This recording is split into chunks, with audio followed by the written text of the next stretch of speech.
You have a clue on what this here has to do with that? No? Alright, may I unveil the secret, but stay tuned.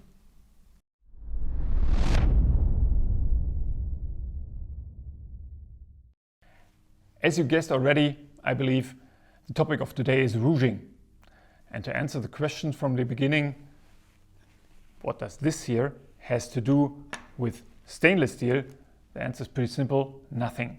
Nothing except the color. And as you can see from the picture up here, the colors are pretty similar. And the colors are actually resulting from iron oxide or hydroxides, which are showing a reddish color.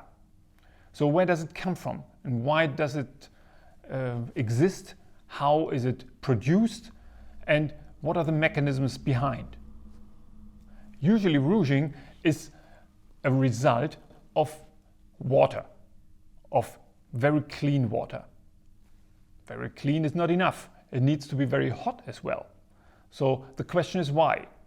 When the temperature is rising, the ion product of water is increasing and increasing, which means that the production of OH- and H+, that's why, or that's how the water is splitting up, is increasing more and more. And these species are pretty aggressive. They attack the passive layer of the stainless steel, and as you can see in the graphic here on top, that occurs at a certain time after the WFI system is in operation. This passive layer, which is roughly 2.5 nanometers in thickness, gets reduced more and more the more these aggressive species take products out of it, take chromium out of it, and reduce the passive layer more and more. And at some point you will have real defects in the passive layer, and then iron will be taken out of the matrix of your crystallographic structure in the stainless steel. And then you will certainly produce iron oxide, you will produce iron hydroxides in your water. And that's the reddish color you're figuring in there. So this process roughly takes 5 to 6 months. And after that period, you will see this reddish particles, probably first only a reddish coating on the surface of the distillation device. And when you wait for some months more, probably after 7, 8 months, then you will figure that you will have these particles not only on the surface, you will have them in the water itself. So then it's in the water. But is that a problem? It might become a problem if you wait even more, if the concentration of particles increase more and more, and if you then continue with distillation, if you bring it into the gas phase, if you also condense the particles then at some point. Yeah? If you condense them, they will be in the storage tank and then also in the loop. And when the particles of iron oxide are in the loop, you will at some point also have them in your final product when filling the vials, filling your pharmaceutical compounds. So that's certainly something that you want to avoid. But the question is how to avoid that and what are the mechanisms behind. So we figured now out how that works. What are the dependencies in that process? What about the stainless steel grade itself? So as we've done some research with institutes on that, it shows that the alloy itself is not the critical point. So not depending if you're using 316 or 904, that's pretty much the same result. But what matters a lot is the quality of the stainless steel.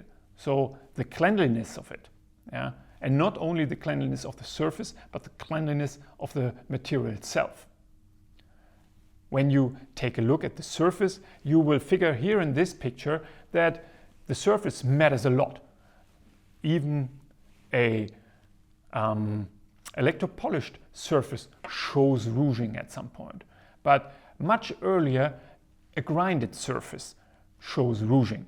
So the grinded surface, it's much, I would say, less resistible against the attack of OH and H on it. So that will certainly happen a lot sooner. So what is another factor is the atmosphere in the distillation device. You can say, let's avoid oxygen because oxygen creates more iron oxide.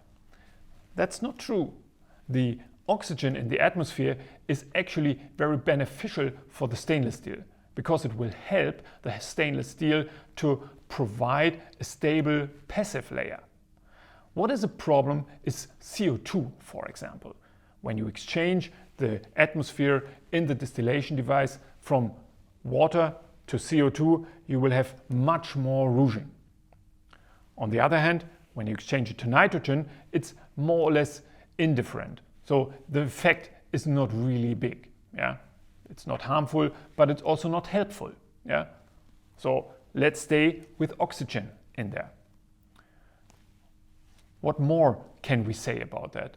You can lower the temperature, but that's actually not an option because you're running a WFI process and you need these high temperatures. Yeah? So that's nothing you can do about it. So what is certainly an option is to look at the system from time to time, and especially when you see first particles in the WFI, you should consider a cleaning of the system or a re-electropolishing of it. You should take care that you have oxygen on it and a good passivation layer. So that's what I want to tell you with regard to rouging, and from the creation of the rouge towards what you can also do about it. But certainly I believe there are a lot more questions that are able to be answered on this. Certainly a lot more specific questions from your application. And that's certainly what I'm keen to do, to discuss with you about possible options and to answer your questions. I hope I could answer today some of them, and I would be happy if you join us for some of our next videos. Stay tuned and stay healthy. Take care.